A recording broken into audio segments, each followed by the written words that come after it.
Good day, Minecraftians. Purple Mentat here, bringing you episode 10 of my Agrarian Skies Hardcore Quest Season 2 Let's Play. So, we're going to get the systems that we've set up in the various disparate areas automated a bit. Let me just show you what I've done between episodes. For one, I've gotten myself 3 more blaze rods by killing 2 more blazes with my looting scythe. Well, luck, but that mimics the looting enchant. 2, unfortunately, while collecting screenshots of all things for my thumbnails, I managed to die one more time. I accidentally fell into my grinder, and in attempting to save myself from the Ingvar spikes, dug a hole that dropped me into the void. Would have been better just to die to the spikes, because then I wouldn't have lost all of my things. So I've made myself new steel armor, a new steel pickaxe, and I'm getting back to work. I do not have op privileges on this server. I cannot make myself I can't cheat myself. It's literally impossible. Like, if I were to go into cheat mode here, even if I were to, yeah, there's nothing. I am stuck in regular. So, just to show you that things cannot work that way. Alright, so what am I going to do? Well, one, I'm going to move that barrel here. To get these things started, I want to get my heated redstone generator set up to make this bloodwood farm run all of the time. And I'm also going to need a hopper to do that, which I don't have on hand, but I can get very quickly because it's just a bit of wood and then a bit of iron. And the reason I'm using a hopper for this instead of item ducts is because a hopper can't back stuff. There's no chance for the hopper to accidentally use too many of the things and cause problems by backstuffing. It won't delete anything. It won't... there we go. Magma Crucible. That's what I want. So I'm going to stick the Magma Crucible right here. Going to get it rotated so the front is facing this way. I'll come through here later and replace this cobblestone with something a little prettier. I've got some plans on doing that automatically, though. Alright, it's going to accept from the right-hand side and output both to the top and to the left. And I'm going to stick the heated redstone generator right there on the left. So, can I rotate you? No, I cannot. That's a shame. That's okay, though. Not a big deal. And I think that's like an upgrade slot. Or it might be just a place that I can put a fluid container. But I don't need that because the magma crucible will be outputting directly into it. Now, as you can see, the hopper is drawing redstone from the barrel above it and putting it into the magma crucible. Now, if I come back over here and I grab my energy cell.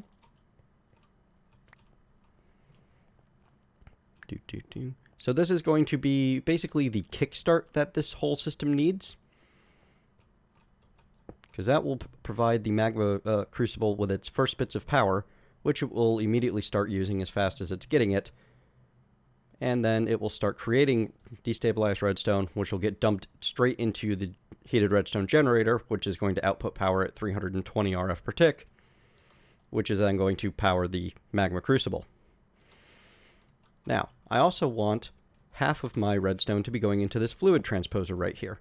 And the reason for that is I have many more things that I'm going to need to use liquid redstone or destabilized redstone to create. So I'm going to make sure that I always have a good 10 buckets of it just stacked up right there.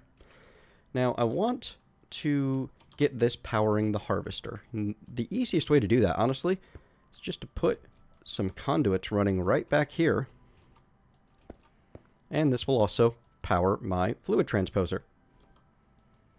Slowly. Right now, I believe it's all feeding into the magma crucible. But once that's full, it should start filling up other things. Or maybe it's not wanting to output to the conduits right now? It's a little odd. Is it powering the harvester? No. Alright, let me look into this. These conduits should be transferring the power without problem. Be right back. So, as a temporary fix, I have this hardened energy cell connected to the conduits, and it is outputting to all of the machines just fine, filling up the fluid transposer, and keeping the harvester powered. As you can see, the harvester is burning through power as fast as it's getting it at the moment, though. And this is set to output 400, so... just not entirely certain why... Alright, and this is fluctuating slightly, or burning as fast as it can. I'm not certain which. In any case, as you can see, the magma crucible is producing far more destabilized redstone than this heated redstone generator can use. As such, I actually want to stop this, don't I? I'm going to want another one of those heated redstone generators. Let's take a look at what that's going to cost to create. So to make a heated redstone generator, I'm going to need a lava generator and a whole bunch of redstone. 5 blocks is 45, plus 2 more makes 47. But that's not really all that expensive. So you know what? I'm going to go make myself more of these heated redstone generators. This is going to become a serious power production for me. But I'll go get those created off camera. Back in a bit. Oh, actually, I double-checked real quick, and as you can see, the hardened energy cell is gaining energy from the heated redstone generator. I just guess it did not want to output everywhere through the ducts quite easily. I do need some more bone meal in that thing, and probably a better way to control how it flows. But for right now, I'm just going to add more bone meal to it. Okay, so I'm going to improve that with a couple of more heated redstone generators at some point, but at the moment, I think that I actually have better things to do with my energies, and specifically among those is going to be improving this whole setup over here. I want to get my pulverizer producing gravel for me automatically so that I don't have to do so manually. And am I having power issues over here? No, I'm not. It just looked like I was. So I'm going to get that pulverizer and that induction smelter moved. As you can see, I've been making more of the hardened glass. And we're going to get this pulverizer set up so that I can get an awful lot of cobblestone into it and outputting it as gravel. So let me rearrange some things. I'm going to be moving a lot of these things over so that they're in the same chunk. I'm going to be removing this whole area. And I'm going to be building a bit of an ore processing system that automatically creates everything I need. Back soon. Alrighty, folks, so I realized that I'm going to need something to gather all of the power out of that system over there if I'm going to be able to move it today. To facilitate that, I'm going to create myself a better energy cell, specifically the redstone energy cell. To do this, I had to create myself a redstone energy cell frame and fill it up. The frame is made with 4 electrum, 4 hardened glass, and a diamond. You fill it in your fluid transposer with 4 buckets of destabilized redstone. You've seen how all that works before with the energy conduits. Now, I need to combine it with 3 bars of electrum, 1 redstone conductance coil, which I made an extra one earlier, and a couple of bars of lead, and I get a redstone energy cell, which can hold 10 million. I think 10 million? Is that 10 or 100? That is 10 million redstone flux, and it can transfer up to, I think, 10,000 per tick. So we're going to go stick this next to the generator, and we're going to turn it on to high and suck as much power out of this as quickly as possible. Turn the bottom to input, and, oh, nope, 2,000. 10,000 must be the other one, the, what's it called? Resonant. Yes, the resonant energy cell. And that's not actually drawing power for reasons. We'll stick it right there.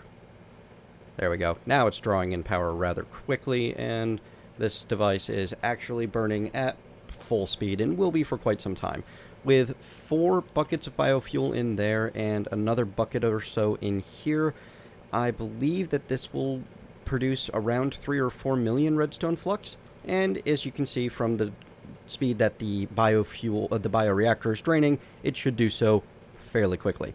Alright, now, for real this time, when I come back, I'll actually have things moved over, and you'll see what my new plans for more proper automation are going to be. Back soon. Alrighty, folks, been doing a little bit of work. Let's show you what I have so far.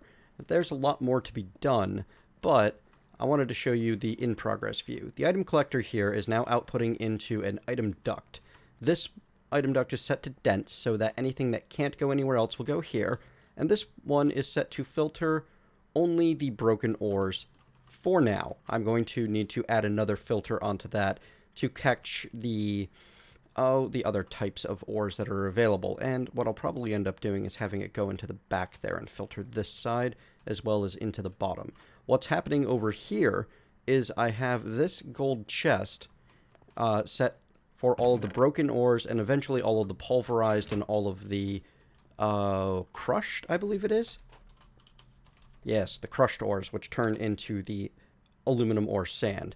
So all of the parts are going to be put into this gold chest, which this auto packager is going to happily turn into the solid bits to go into this gold chest. This gold chest is going to be set to pump Well, actually, you know what? Let me show you as I go. But the most important bit is right now, I have my pulverizer set up over here. Pulverizer's right there. It's accepting items in from this hopper and outputting into this autonomous activator. And I have this barrel full of cobblestone that's going on top of it. Because I need more diamonds, and I don't want to wait. I don't want to do anything manually. That's going to take care of it all for me. Because if I can get a bead on the pulverizer, which is going to require me to walk all the way over here, this is going to turn my cobblestone into... where is it? There we are. Gravel, with a 10% chance of getting some sand. And, as you know, gravel has a fairly good chance of granting diamond when it is right-clicked through the sieve. So, all of my diamond is going to be diamonds or emeralds that do pop out are going to be flowing into here, and all of my broken ore will go into here all on its own automatically. And I can start getting that packaged into the ore gravel anytime I want to. Okay, the other side of things. You'll notice that this platform is pretty gargantuan now. I have greatly expanded the size of the farm. And this has always been part of the plan. Let me get my stairwell set back up over here, as I kind of like this method of being able to access the farm, though I think I'll probably expand it a little bit. I'll come back with more stairs later.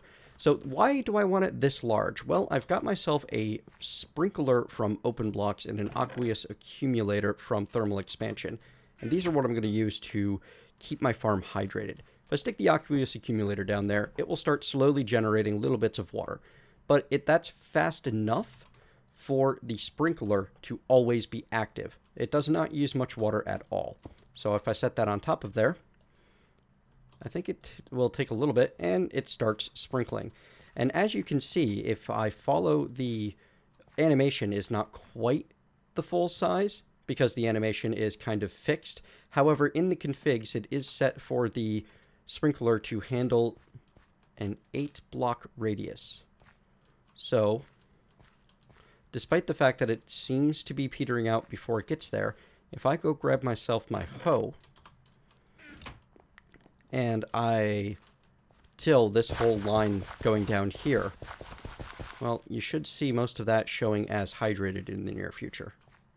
Oh, I lost my hoe. In any case, I'm going to get this whole thing plotted out, and I'm going to show the exact range on the sprinkler, as despite the config showing 8 blocks, it doesn't quite seem to be able to get 1, 2, 3, 4, 5, 6, 7, 8 away. Which is a little odd. Anyway, let me go get that set up, get a new hoe created, and I'll be back soon. Alright folks, after some experimentation, I was finding that the sprinklers were not able to actually keep everything hydrated the way I wanted them to. So, I'm instead going to set up 4, because, I mean, a sprinkler is pretty darn cheap. It's just some iron, bit of redstone, and some iron bars. So, yeah, no problem. And I've got the resources to throw at this kind of project. I want to build a super farm. I want to take 1 harvester and 1 planter to almost as big as they can be useful. In fact, this will be a little bit larger than they're really all that useful. So having all of these sprinklers set up, with the planter going directly underneath the soul sand, I'm going to need a much larger upgrade than the tin upgrades that I currently have. Stopping here for... oh, it's not in there, is it? Where are... everything's a mess still, because I have not got things sorted properly yet. Okay, there we go. That's what I needed. So, now where did I leave my plastic? Okay, good. I left it in there. So what I'm going to need instead of the tin upgrade is actually going to be a quartz upgrade, because this increases the radius by 8. Ooh, and I need Certus quartz for that. That's okay. I have some blocks of that, and I know where those are hidden. Here we go. Turn those back into Certus quartz.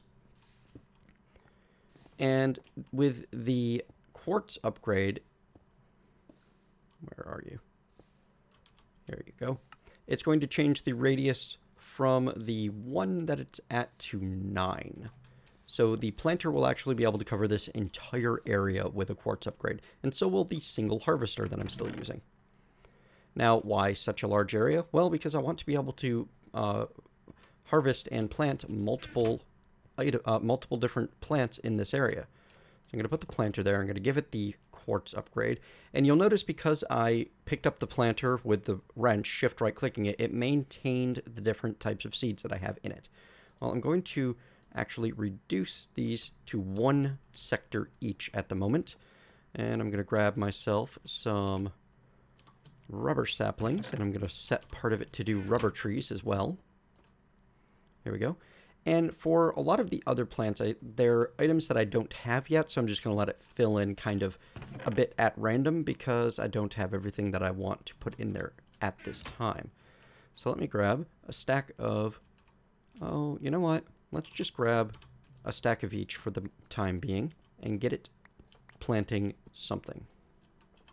Oh, and I have too much stuff in my inventory again because I haven't set up a proper sorting system yet. I'm having too much fun building these different devices and machines. Here we go. And I don't have the rubber saplings on me now, do I? Or did I already put those into the planter? Or did I put them back in here? I put them back in here. It's a terrible place for them. It's not where they should be at all. There we go. And now that planter, as you can see, is already starting to get things planted with the little bit of energy that it has left over residually from earlier. Now, let's go upstairs and make sure it's actually hitting all of the places.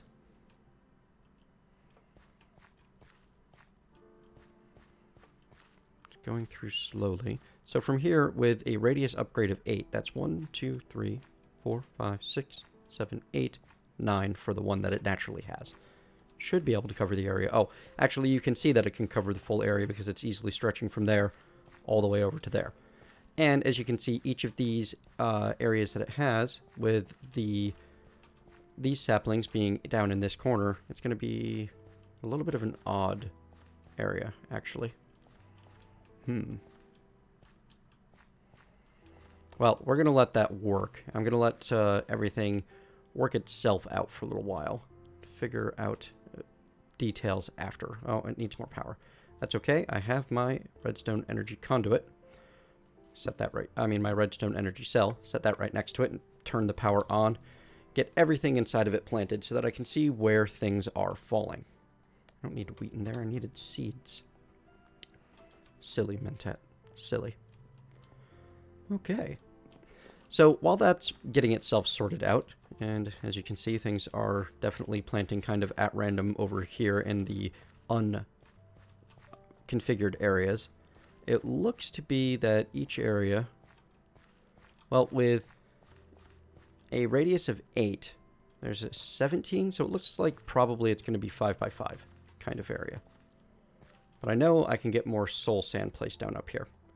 So once this is done, getting itself all sorted out, I'll come back and I'll get all of the soul sand and such filled in, and I will show you this at, you know, a little bit better picture of this. But before that happens, I really needed to get this system set back up. So back soon. All right, got that planter still working. Going to work a bit on the ore processing side of things now. So if I hook this up to some power line, get the auto packager working, I can see that the broken ores are being consumed and outputted as gravel over here. Now what I'm going to do is, hang on just a moment, I need a servo. I don't have a servo handy. I need more servos. That's okay. I have a device that makes them for me. I'll just grab a handful because I'm going to need them over time, I'm certain. So I'm going to install a servo right here because in the long run, I think that I need it. We're going to set that to, oops, ignored, and it's going to start pumping all of the ore out of here and into this autonomous activator. This autonomous activator on the other side, on the other hand, is going to be given some hammers and set to left click, which it's going to do, putting them into the vacuum hopper, which is then feeding back into this device, which will be turning my broken ore into crushed ore, which will then turn the crushed ore into ore sand when it has a moment to detect that there is, in fact, crushed ore in there. In fact, I'm surprised it hasn't done so yet. Ah, there we go. Now it's detecting. And now the ore sand is showing up, and once there's room in this autonomous activator, the ore sand will get sucked out of there and put in there as well. Now the problem that I'm going to run into is I need to have an output area for the ore dust, which is the ultimate goal of creating this whole thing. And in fact, I can probably use a wooden chest there instead of a gold one. I'm using a handful of gold and iron chests because they just have higher capacity, and there's less. I'm less likely to have issues. But it's not like I don't have the gold to spare at this time. So I'm going to use another iron chest into a gold chest. And we'll take this over here, set it down. The way I'm going to do this is I'm going to put an item duct right here with a chest there. And we're going to set this guy with a servo to whitelist. Once I have some of what I'm after. Oh, no, this is all sand. Okay, this is going to whitelist the ore dust once it becomes available to me. At the moment, it is not. But I won't start getting ore dust until after the... Oop, there's some ore dust. Fantastic. This is now removing the gravel and getting filled up with ore sand, which is exactly what I'm after. And then the... Oh. I must have lost it. Hang on. Let me search on dust so that I can see things a little bit more easily. And then we'll be putting the aluminum ore dust, all of our ore dusts into here. And I'm going to find a way to contain this a little bit better. The vacuum hopper is not actually able to keep up with this with just the one thing on it there. So let's slow this down for a bit.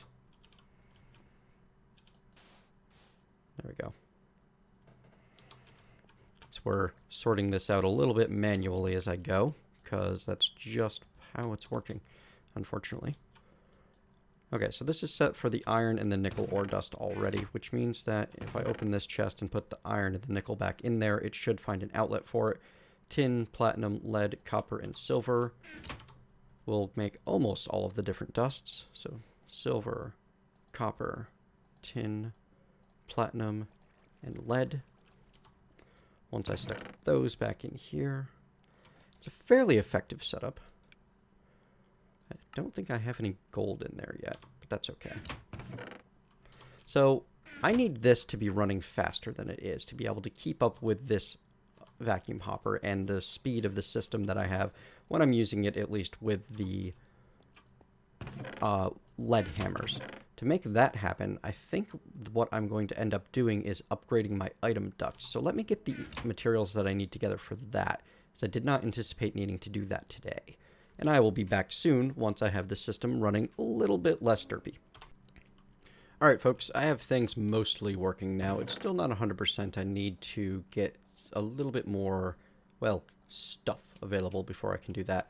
But let me show you the system that I have going. So, I am feeding all of the broken ore into here, all of the crushed ore into here, and all of the pulverized ore into here. So now I can run sand, gravel, and dust through the sieve, and only gems, yellorium, apatite, coal, seeds, that sort of thing will end up in this chest. Ooh, I have 2 more diamonds and 2 more emeralds. I can make yet another autonomous activator. Fantastic. So, in here, anything that hits more than 4 will get automatically packaged and put into here in either a sand, dust, or gravel, or block. Those are going to get sucked out the bottom. Into this chest will go all of the sand, for now. I have more plans on that. That'll come later on. Into this autonomous activator will go either all of the gravel or all of the sand, and I have it looping back around to the back of the chest, which you can just barely see, with a dense item duct on the back. This autonomous activator is set to right-click down, for example, the tin sand, and this autonomous activator is going to be filled with hammer. I made a copper one just to see if I could, and will be set to left-click and smash anything, so that this item vacuum hopper can pick up all of the broken, pulverized, etc., which will then output back into this chest for the packager to create the next type of block. It's a fairly compact system compared to the 27, what were they? The crafters that I had last time that I can't remember the name of from Thermal Expansion. Whoops. Did not actually want to be standing there. Here we go. Get this all put away. Now, the next step is going to be setting up the high oven to automatically smelt all of this into blocks. Let me see if I have time to go over that today. Right, so we got quite a bit of time left, actually. Let me show you some of the things that some more upgrades to the system. So if I get my magma crucible down here with my fluid transposer there, and I set you to output on the side, and you do accept right there, and then I throw in a bit of glowstone. Oh, you know what? You are set not to give power there for reasons. So that's going to melt down the glowstone dust, which is going to fill up to the top because the energized glowstone floats up there, and it's half of a bucket apiece. Now, these item ducts can be upgraded in a fluid transposer with 200 millibuckets each. So I'm actually going to want 4 to do 5. And that gets me the impulse item ducts. And yes, I'm using the clear item ducts. These are made with hardened glass, which you can either craft... Oh, hang on.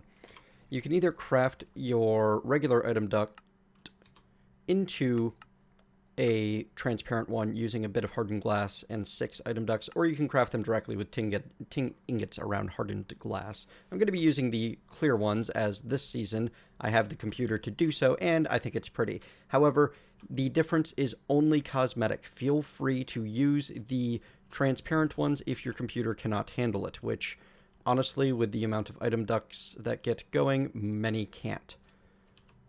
Here we go.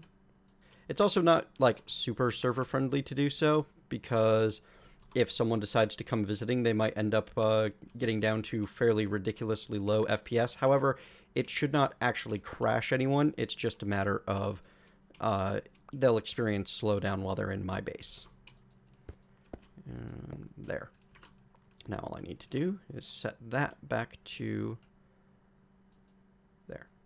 And I have a lever here, which I'm actually, you know what?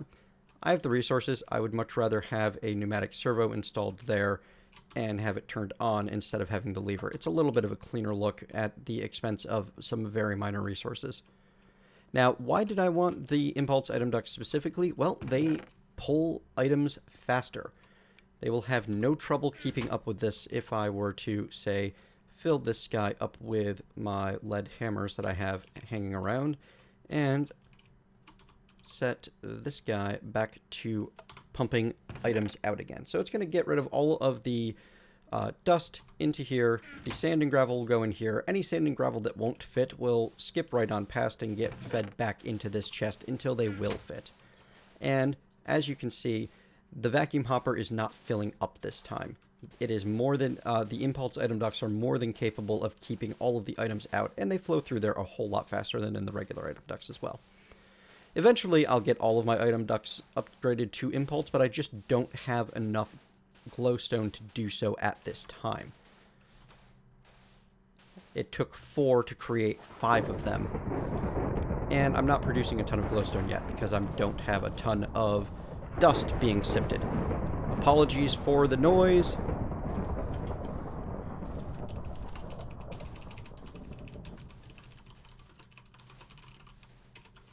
Someone is doing blood magic elementals. Alright. I'll just ask them for a warning. They're usually quite happy to do so. There's very little that I can do to stop them from doing whatever they want, though. Alright, now if I go up here and I take a look around, you'll see that things are growing nicely. Going pretty well. 2, 3, 4, 5, 6. Looks like 6x6 areas are being sectioned out. That makes a bit of sense. Except the center is a 7x7, which makes perfect sense. So I'll have a 7x7 worth of nether wart and a 6x6 of anything else that I put together. And this isn't actually not filling in the unmarked areas with extras of different types, which is neat. It's interesting. It's unexpected. Pretty happy about it. So let's get the harvester going. I'm going to need to go grab it, aren't I? Start gathering these items. And I don't have the sludge boiler set up anywhere yet because... Oh, actually, I had the harvester. Whoops. I don't have the sludge boiler set up anywhere yet because it's just not a high priority device for me. Okay, so it's going to go right there. Like that. and it immediately starts harvesting using whatever little bit of power is left. I just want to make sure that it is directly in line with the center. It is. Good. We are going to set up... Well, actually, I'm going to get the whole item duct set up back together. And I'll do that off camera because you've seen me build it once. Back soon. One thing I wanted to clear up as I was getting the bioreactor set back up. Something that has been bothering me that I've seen a lot in the comments. Hang on, what do I have a ton of extra? Oh, potatoes, actually.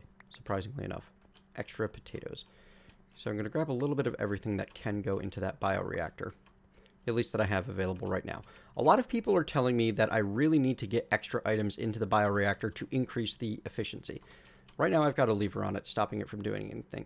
What I want to show you is the fact that even at efficiency 5, it's going to use up this stack and it's going to generate 320 in the buffer. And it'll go pretty quickly. But the efficiency only applies to the buffer. It does not affect how fast the buffer transfers into the biofuel tank. That's happening at the same speed regardless. No matter what I do, it will only go from the buffer to biofuel at a set rate. So even if I have carrots, potatoes, saplings, seeds, and netherwort in there to get the 275 efficiency such that less than a stack of items will fill up the entire buffer, this biofuel is still increasing at the same rate. So once I'm at a point that I'm putting things in faster than the buffer can transfer into biofuel, there's very little purpose to adding more items. And I'm producing all of these in mass quantities. So bottom line, there's a limit to what's actually useful in terms of how much efficiency you have. Once you're at a point that 5 items in there so that less than half of a stack will fill your buffer, there's not a whole lot of reason to crank the efficiency higher. If you happen to have the items easily readily available, you can certainly do so. And there's a number of other things that I could be putting in there to increase the efficiency. For example, both kinds of mushrooms. I don't have any rubber saplings on hand, but rubber saplings work. Bloodwood saplings work. Bone meal from my monster grinder works. All of these things could be tossed in here to increase the efficiency. But getting them here is more trouble than the extra efficiency is actually worth at this time because they don't increase the speed at which it creates biofuel. Only the amount of buffer I get per item. Alright, and that set to output does not work. That set to nothing does. Okay, so it automatically outputs into there, which then outputs into here. Fantastic. So, I can remove my redstone energy cell for the time being. And I can put an redstone energy conduit on here and feed power back into the system. And now the system is powered without any sort of need to... Well, I mean, it's powered without from a battery. It's being powered by a generator constantly. That's what I'm trying to say. Blah. Words are hard. Okay, so just wanted to demonstrate that bit with the bioreactor real quick. I'll be back in a moment. Okay, here we are, finishing things off with the harvester upgraded and fully functional now, as it is now working to clean out this entire relatively large area. I'm going to gather up my torches from here and there. Come back later to put some down if need be, but I don't expect they will. Is there a random bit of seeds over here, huh? Yes, there are. Alright, well, crush this farmland. There we go. And who knows, maybe the planter down there will put it back. I got a little bit of open area there, but that's okay. So, I can follow all of the items streaming out of the harvester as they go down here. They first attempt to interact with the planter, where they will fill up the various stacks worth of plantables. However, only the items that are already in there should go in, because that's just the way item ducts work. Then, after that, they'll go through here and attempt to fill up the bioreactor, but once again, items such as logs and such will, logs, that sort of thing, will not be accepted. I don't even have a whitelist on here, I just know that those things just don't fit. I am hoping to get some rubber tree saplings in there, because that'll be an easy addition. But I need to wait until the rubber trees are actually getting harvested, and right now it looks like it's working its way through the oak logs and such. If I come up back up here, I can see, oh yeah, it's working pretty good. Seems to be clearing out the forests very well.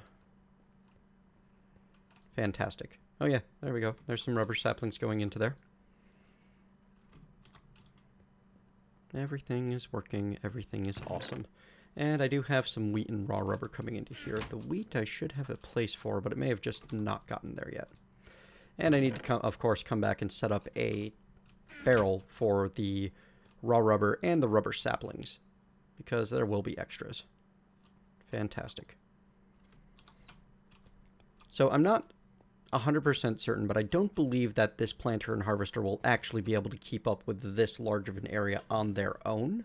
The planter seems to be doing a pretty good job of getting things replanted, but there's just a very large area and not a lot of... I mean, there's just a limit to how fast they can work. However, I'm pretty much okay with that because, like, the major point of this is, one, to provide me with some extra materials so that I have resources to eat and such, and two, there's just, like, I'm getting lots of power out of it, and the whole point of this is to be a power generator. So, fantastic. I have myself automatically producing now the dust that I... Whoops. The various ore dusts that I need. I set up a induction smelter right here temporarily to provide me with some more hardened glass. And in fact, I can... There we go. This guy's running fine again. Fantastic. So yeah, things are good. Next time, I'm going to get this ore dust outputting automatically somewhere over here. I'm going to set up a high oven to process it in this little area. And then I'll be able to get my metals in block form out of them automatically. So, thank you very much for joining me, and I hope you have enjoyed this episode. If you have, leave me a thumbs up. Let me know what you liked. If you have not, leave me a thumbs down and tell me what I can do better. See you next time.